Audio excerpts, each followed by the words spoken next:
வணக்கம். பாரதிய ஜனதா கட்சி தங்களுடைய தேர்தல் அறிக்கையை இன்று காலை வெளியிட்டுள்ளது. சங்கல்ப பத்திரா, உறுதிமொழி பத்திரம் எனவும் மோடியின் கேரண்டி, அதாவது மோடியின் உத்தரவாதமாக இந்த வாக்குறுதிகள் செயல்படுத்தப்படும் என்று தெரிவிக்கப்பட்டுள்ளது. ஏனெனில் ஏற்கனவே தேர்தல் அறிக்கையில் குறிப்பிட்டுள்ள வாக்குறுதிகள் மோடியின் உறுதியாக செயல்படுத்தப்பட்டது என்னவென்றால், காஷ்மீரில் உள்ள சிறப்பு அந்தஸ்து 370 ரத்து செய்யப்பட்டது. அதேபோல் காஷ்மீர் மாநிலம் 2 யூனியன் பிரதேசங்களாகவும் பிரிக்கப்பட்டது.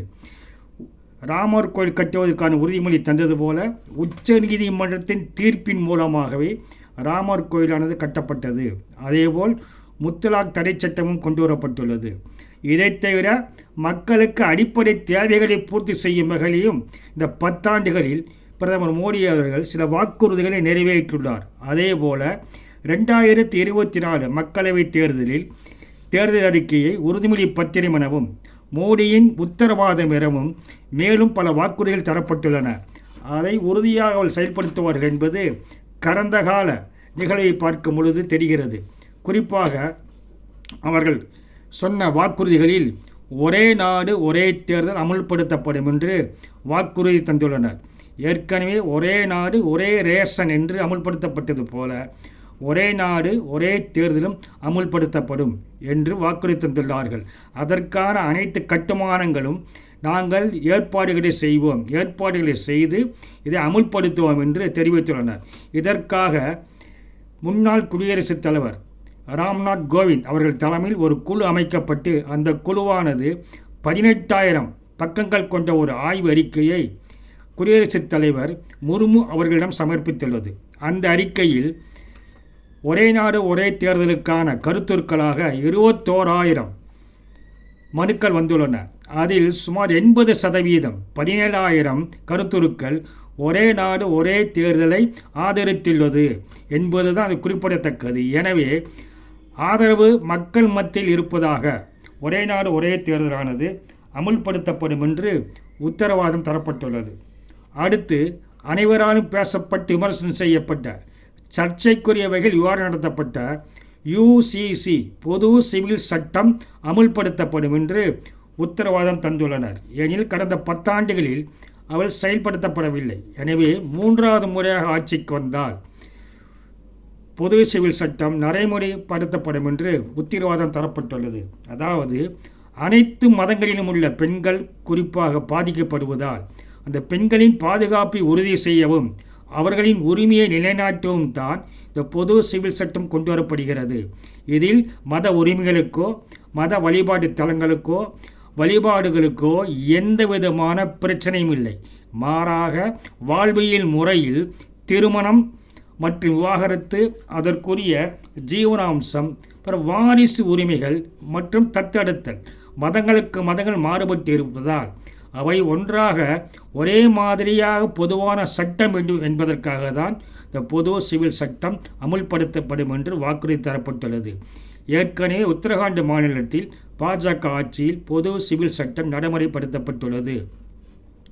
ஏற்கனவே CAA என்ற குடியுரிமை திருத்தச் சட்டம் அமுல்படுத்தப்படும் என்று வாக்குறுதி தந்தது போல அவை அமுல்படுத்தப்பட்டுள்ளது. எனவே பொது சிவில் சட்டமும் அமுல்படுத்தப்படும் என்று உத்தரவாதம் தரப்பட்டுள்ளது. இதைத் தவிர பொதுவாக பிரதமர் மோடி அவர்கள் அடிக்கடி பேசுவதென்றால் இந்தியாவின் வளர்ச்சி, இந்தியாவின் பொருளாதார வளர்ச்சி என்பதை பற்றி பேசுவார்கள். அப்படி பேசுகின்ற பொழுது ஜாதி மதங்களை கடந்து பொருளாதார வளர்ச்சிக்கு முக்கியமான 4 தூண்கள் மிக வலிமையாக இருக்க வேண்டும் என்று குறிப்பிட்டுள்ளார்கள்.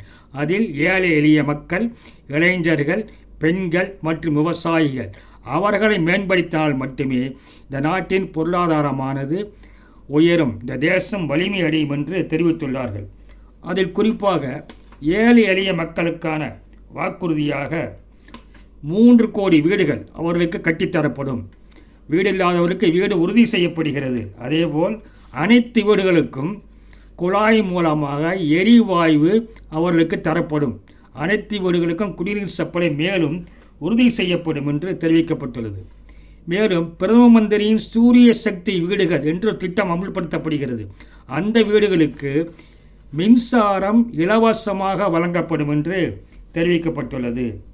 அதேபோல 85 கோடி ஏழை எளிய மக்களுக்கான அவர்கள் தட்டில் சத்தான உணவு உறுதி செய்ய வேண்டும் என்பதற்காக ரேஷன் பொருட்கள் அடுத்த 5 ஆண்டுகளுக்கு இலவசமாக வழங்கப்படும் என்ற உத்தரவாதம் தரப்பட்டுள்ளது.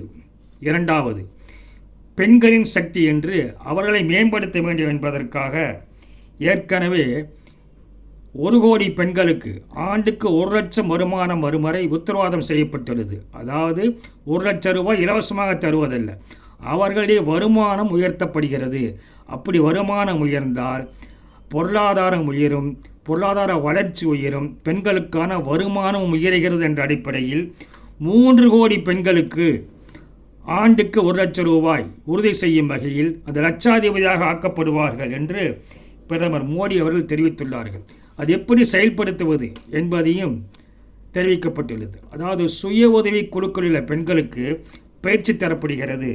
அவர்களுக்கான ஐடி துறை, கல்வி மற்றும் சேவைத்துறைகள் மற்றும் சிறு வணிகம், சுற்றுலாத்துறை போன்ற துறைகளிலே அவர் பயிற்சி அளிக்கப்பட்டால் அவருடைய வருமானம் உயரும். அதேபோல் சேவைத்துறையிலும் வளர்ச்சி ஏற்படும். இது பொதுவான வளர்ச்சி கிட்டச் செல்லும் வாழ்வியல் முறை மற்றும் வாழ்வியலில் அவருக்கான ஒரு தரம், அவர்கள் சமுதாயத்தில் ஒரு மரியாதை உயர்த்தி காட்டும் என்று தேர்தல் அறிக்கையிலே குறிப்பிடப்பட்டுள்ளது. அடுத்து, விவசாயிகளுக்காக என்ன செய்வது என்று பார்க்கின்ற பொழுது அவ்வப்பொழுது குறைந்தபட்ச விலை என்ற MSP உயர்த்தி தரப்படும் என்று தெரிவிக்கப்பட்டுள்ளது. மேலும் கிருஷி கட்டுமான திட்டம் மூலம் நாட்டில் அனைத்து விவசாய கட்டுமானங்களையும் ஒருங்கிணைத்து அவர்களுக்கு வருமானத்தை மேம்படுத்துவது. இதைத் தவிர பாரத் கிசான் என்ற விண்கலம் ஏவப்பட்டு அது விவசாயிகளுக்கு உதவி செய்யும் வகையில் அவை அமைக்கப்படும் என்று தெரிவிக்கப்பட்டுள்ளது. இதைத் தவிர இளைஞர்களுக்கான வேலைவாய்ப்பாக உருவாக்க வேண்டும் என்பதற்காக முத்ரா கடன் திட்டமானது 10 லட்சத்திலிருந்து 20 லட்சமாக உயர்த்தி தரப்படும் என்று அறிவிக்கப்பட்டுள்ளது. இதன் மூலமாக அவருடைய வாழ்வாதாரமானது உயரும் என்று தெரிவிக்கப்பட்டுள்ளது. 70 வயதுக்கு மேற்பட்ட அனைத்து மூத்த குடிமக்களுக்கும் காப்பீடு உறுதி செய்வது, அதேபோல் திருநங்கைகளுக்கும் காப்பீடை உறுதி செய்வது என்ற வாக்குறுதி தரப்பட்டுள்ளது. அதேபோல் இந்தியாவின் பொருளாதாரம் முன்பு 11வது இடத்தில் இருந்தது. அது தற்பொழுது 5வது இடத்திற்கு கொண்டு வரப்பட்டுள்ளது. வரும் காலங்களில் சர்வதேச அளவில் இந்திய பொருளாதாரத்தை 3வது இடத்திற்கு கொண்டு வர நடவடிக்கை எடுக்கப்படும் என்று தெரிவிக்கப்பட்டுள்ளது. அதாவது அதற்காக பசுமை சக்தி, எலக்ட்ரானிக்ஸ், ஆட்டோமொபைல் போன்ற சர்வதேச உற்பத்தி மையமாக இந்தியா உருவாக்கப்படும் என்று உத்தரவாதம் தந்துள்ளனர். இதைத் தவிர 2036ஆம் ஆண்டு இந்தியாவில் ஒலிம்பிக் நடத்த நடவடிக்கை எடுக்கப்படும். இதைத் தவிர 5G, 6G போன்றவை மேம்படுத்துவதற்கான நடவடிக்கை எடுக்கப்படுகிறது. அது தவிர விஞ்ஞான ரீதியாக நிலவுக்கு மனிதனை அனுப்புவது, விண்வெளி நிலையம் அமைப்பது போன்றவற்றிற்கு நடவடிக்கை எடுக்கப்படும். அதே போல